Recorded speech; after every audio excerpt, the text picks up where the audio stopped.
Hi guys, Corey from Aquarium Co-op. Today is one tank at a time, the series. Right here we've got a 75-gallon aquarium. We're going to turn it into an African cichlid, show tank and breeding tank, and I'm going to show you some tips on how we can accomplish both of those and what we're going to change about this, because currently right now it was just a holding tank. And so I'm going to grab the camera and we're going to go over what I don't like about this tank and then things we're going to address. Things like substrate, and we're gonna do live plants with African cichlids. I know. So stay tuned.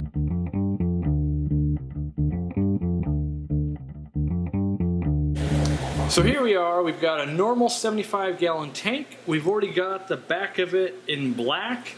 We've got some black substrate, tiny little bit of crushed coral mixed in, and we've got glass tops on it and a stingray fixture, which is gonna be a low light fixture. And so that's what we've got to work with, and then we're going to think about changing some things. So I need to install something in the bulkhead to raise the water level, because there's no way this is a show tank if I see the water. Like, that just doesn't look good.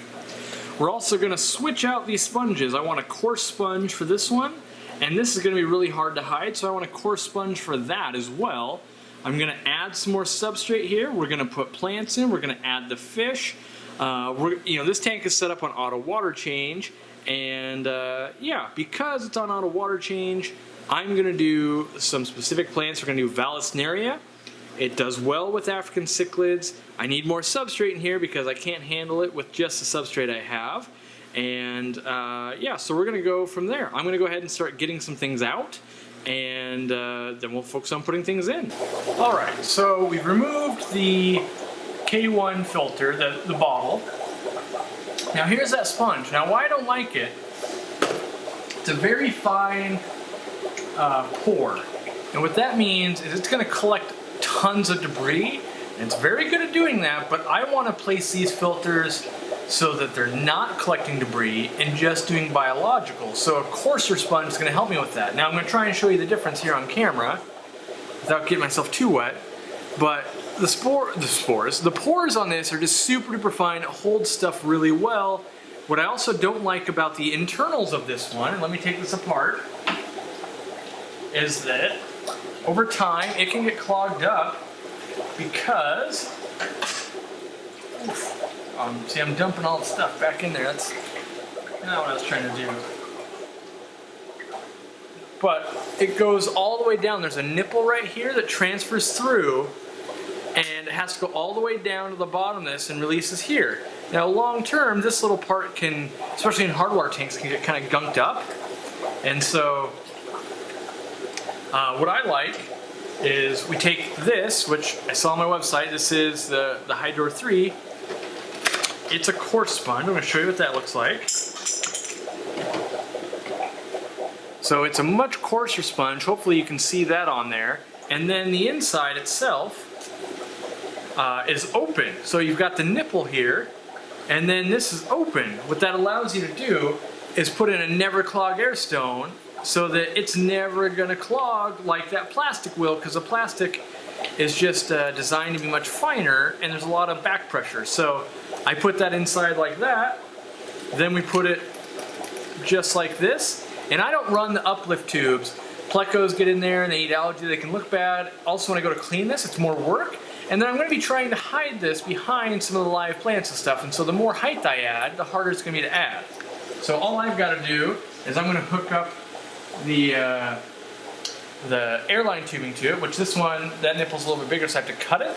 And I'm going to get both these installed, and I'll show you what that looks like. So here we've got the two sponge filters installed. This is a brand new one.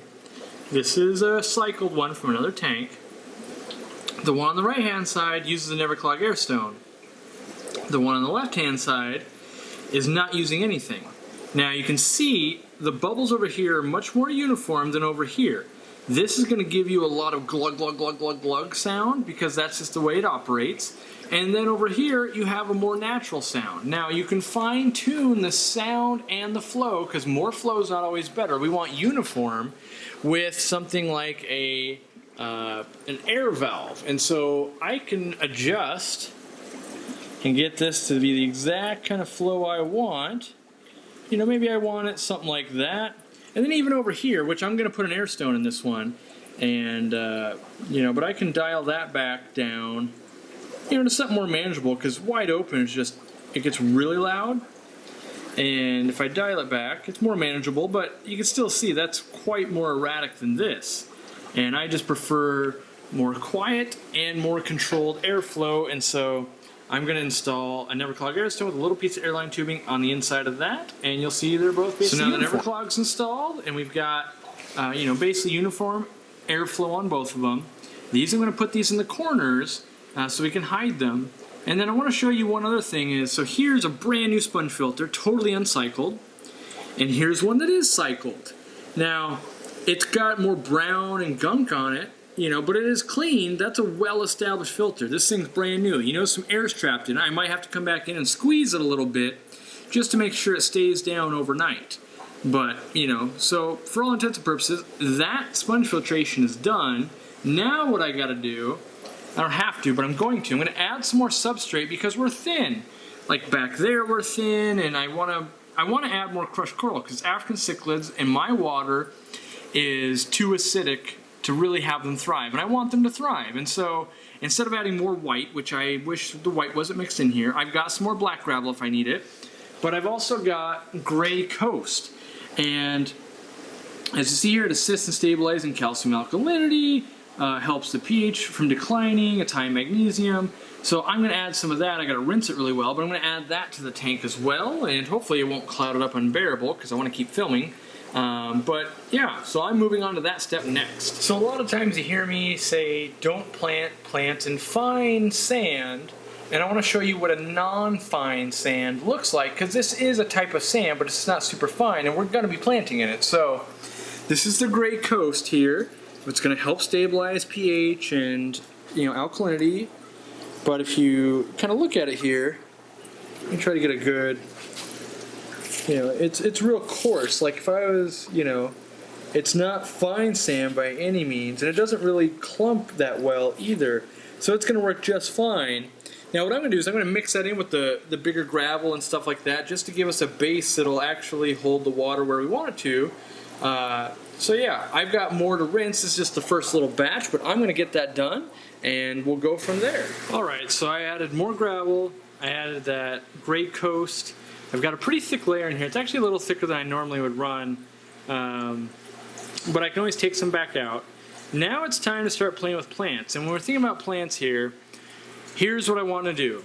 I want long, tall, basically Vallisneria or grass, kind of in the corners to hide the sponge, and then I want some kind of in the middle to kind of give me at least 2 sections, so that if there's any fighting going on with the Africans, they can use the Vallisneria as a line of sight block. So what that means is someone can go through the Vallisneria and they lose track of them, and they don't instantly have to go and kill them and fight them the whole time. Out of sight, out of mind.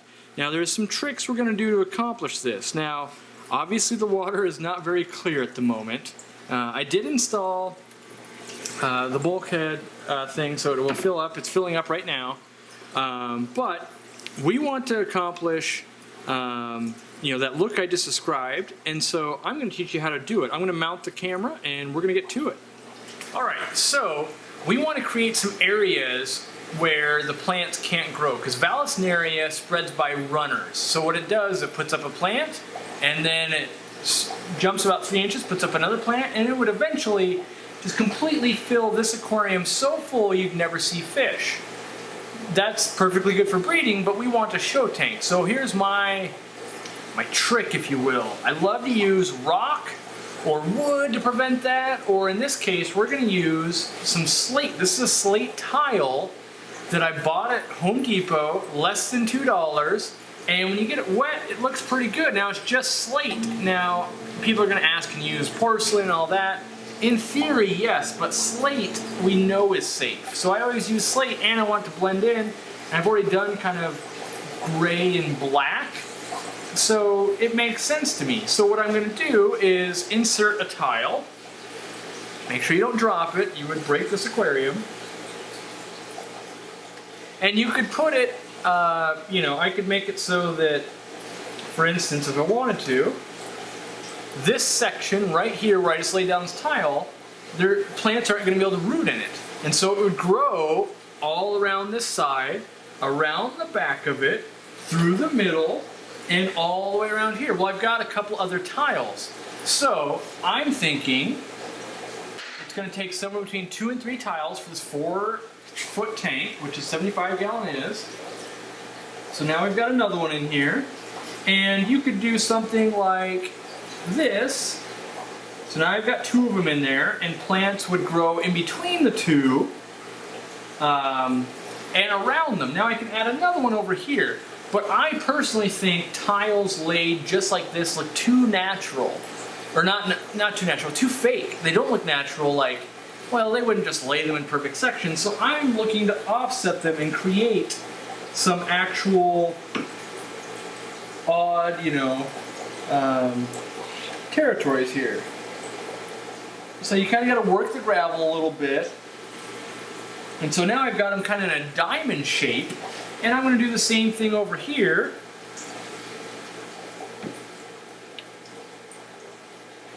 Put it in a little diamond shape and get it so it's sitting roughly flush. And my thought was to do 3 of them. So I'm going to move this one over here.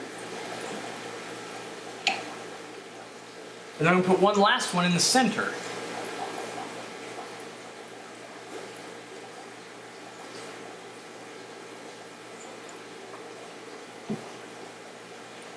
Now it's going to take a little bit of wiggle room in playing. Now, these are 1 foot by 1 foot tiles. If you were doing this on, let's say, a 55 gallon, you'd have to either use smaller tiles or break them. That's another good tip. Like, I could break these in half and they'd look much more natural than being square. But for the sake of this video, I want to make it so it's super duper easy. And they provide a little bit of caves. If you don't push them down like I am right now, the fish will burrow underneath them. That's a good thing too, is it gives them, some caves for fry and stuff like that. But I now have, I gotta finish this corner over here. But I basically now have 3 tiles. I'm gonna give you a closer look at that. My hands are wet, hopefully it doesn't break my camera. But here we are, we've got the 3 tiles are laid in, and anywhere the tile is not, we can grow the Vallisneria. So we're going to grow it behind, we're going to grow it to the right, we're going to grow it up here, and back through there, in the back, up here, through there, and there and there. What is that going to do? It's going to give us little windows into this tank, and it's really easy to trim it up here. If we don't want it up here, we just keep it from coming up here. But it'll help direct where this is going to grow. So next, we actually got to start playing with the plants, and I'll get the camera set up and we'll start talking about Vallisneria. Alright, so I've got some Vallisneria here. This is just like I would ship it out. In fact, it's been sitting in the bag for 2 days, so it's just like if you were going to order it from my website. This is exactly how it's going to arrive.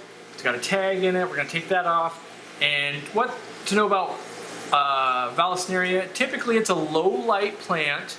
It can't go ultra low, and this tank is going to be very low light because I've got a Stingray on a 75 gallon, and the black's going to absorb a lot of that light, so I may have to upgrade this if I'm not getting the growth I want. I don't think it will die, I just think it might grow slower than I want, so I'm going to keep an eye on that. It's just like you would at home. But when it comes to planting this plant, or at least some parameters, it is a substrate feeder for the most part. It does feed out of the water column really well actually as well, but initially some root tabs do help it get a boost. Now this tank had fish living in it, and I purposely didn't clean the gravel so it would have some fish poop in there. Long term, all the poop from the Africans is gonna settle down to that gravel and help this grow. We're still gonna use liquid fertilizers, but we're gonna start it with root tabs after I plant them, and liquid fertilizers to really give them a good chance to grow. Plus we want to grow some algae for our mbunas we're going to do because they like to graze on algae. So giving them something to eat instead of our plants is a good thing too. Not that they're necessarily going to devour these plants, but if they get really hungry and they got no other option. But all we're going to do, we're going to take the pot off. So the first step is the pot is off. Next, we have rock wool. This is just what holds it at a farm and at my store to grow it. And so we peel that off, and it just kind of comes apart, and you'll see in the center you basically got some plants. And so if I pull that out kind of slowly, you get most of it. So there's most of it gone right there. Set that down. And then we've got a few pieces here. So of the Vallisneria, we've got one plant. There's a plant. And if we pull this one, there's 2, 3 plants, 4 plants, and 5 plants. So we've got 5 plants. Some have really short roots, but some are nice and big and robust. And that's just because it's been growing, you know, at the store while it's been waiting for someone to buy it. And so there we go. We've got these plants. Now we're going to plant them. And I'm going to get the camera ready, but essentially what you want to do, I'm going to flip these, is on Vallisneria, obviously here are roots, and then we've got the green foliage, but right here, this is called the crown, that white part. Let me see if I can focus that in for you. That white part, kind of right behind my finger here, that is the part of the crown. You don't want to bury that below gravel, it'll rot. So the goal is to get just the roots. Even if you show the roots a little bit like this, like if we were showing the roots, that would be fine, but too deep, we're gonna kill it. So I'm just gonna start planting this around the tank, and then I'll show you what that looks like, and then we're gonna put root tabs in it, and then we're gonna continue from there. So I apologize for the cloudiness. You know, we'll get a better look at it, you know, hopefully later today, but you can see we've planted some plants, and we've got most of them towards the back, because these are gonna grow really tall, like 3, 6 feet tall, like really tall. And that's gonna be good, but we've got them kind of positioned all around so they can spread. Now, I realize it's hard to see in the back there, but now we've got to add root tabs to them. And root tabs are just basically little nutrient capsules, or, you know, things, if you will. I've got one in my hand right here. And all we got to do is put that down by the roots, and when the roots grow, they're going to grab onto the nutrients that are here and totally just, you know, start growing really fast. And we're also going to put nutrients in the water because we want to get this, you know, the best chance we can give it. It's starting to dissolve in my hand, so I better put it in here. But, you know, with your hands, you could just put it down so it's right there. And now all we got to do is kind of put it under the roots and cover it up. So that's how you'd install a root tab. Now I'm just going to do that a bunch more times under all these plants, and then we can kind of clean the tops, add fish, and finish the rest of the setup.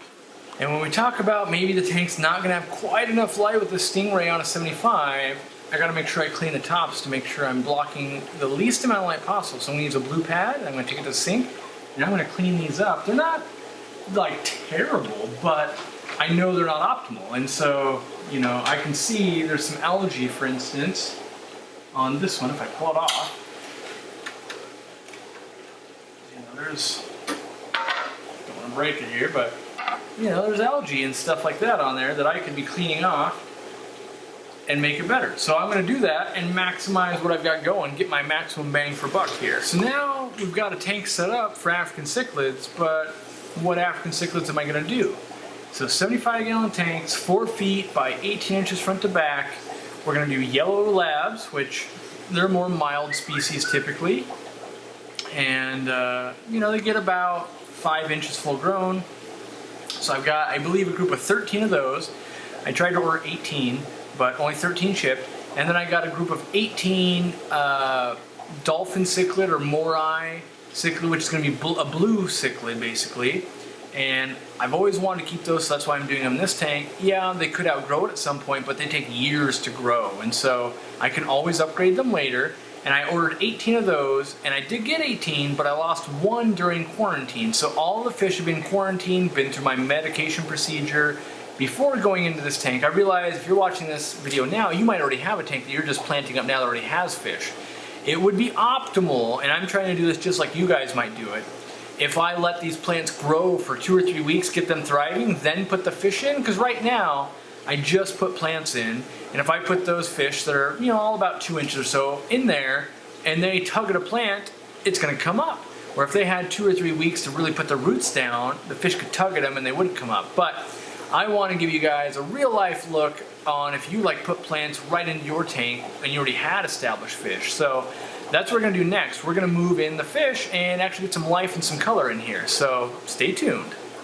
All right, we've added the fish in there. Still a little cloudy, but you know, part of it is I've got a lot of light coming in from the window, kind of creating this glare, but you can see we've got the yellow labs, we've got the morai, you know, they're gonna love it in here. And now I just gotta let the water clear up to shoot the last shot, which will probably be after the live stream. If you guys already know, we do live streams every Sunday, so check that out.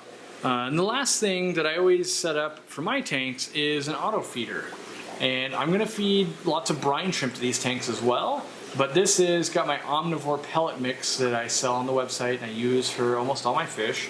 And it's just in an Eheim auto feeder, and that's gonna feed 2 times a day. And you notice it's kind of right over the blank spot, so that way the fish can come here to eat. And yes, I've got snails. I'm not afraid of snails. Snails are beneficial to a system. And I actually forgot, there's one last thing I gotta do. I gotta add fertilizer in here to the water, so I'll be right back. So here I've got the Easy Green. We're a very, very lightly stocked tank in here as far as plants goes right now. And we've already got root tabs, so I'm only gonna treat it like half the recommended dose. So it's 1 pump per 10 gallons. That'd be 7.5 pumps. I'm actually only gonna put 4 pumps in here, and I just really wanna make sure the plants have got everything they could possibly want to make this transition. I also forgot to mention all the plants you see in here was just 4 pots of Vallisneria. So not too expensive, you know, about less than 40 bucks, about 35 bucks. But yeah, we're just gonna put, you know, 4 pumps in there. There's 1, 2, 3, 4, and there we go. I will chime in hopefully in a few hours when this is a little more clear, and then we'll chime in again when the plants grow in. That'll take a few months, but you can see how these fish grow up and how they're getting along and everything about the tank. So make sure you stay tuned to the end. Well, I did the live stream, and now the sunlight's even worse. The glare is terrible on this tank, but it did clear up quite a bit. We're not there by any means, only been a couple of hours since I've been live streaming. But I'm excited to show this tank and how it goes, you know, a couple months from now, and we'll definitely chime back in. Maybe I gotta up the lighting a little bit, but I think it might be okay. I need to see it with there not so much sunlight coming in so you can really get a feel for how much light's in there. But, you know, hopefully, block that sunlight for you. Hopefully, you guys enjoyed this series, and you know there's gonna be more. If you're not into African cichlids, don't worry. Last one was on mollies. The next one might be on, you know, something crazy. Like if we look over there, like at some point I'm gonna have to do discus, right? Because that's discus up there. So, you know, just because you didn't enjoy this one doesn't mean you never will. Maybe someday you set up cichlids or Africans and you don't even know it yet. So thanks for hanging out, guys. We'll see you in the next video, and yeah, get to setting something new up.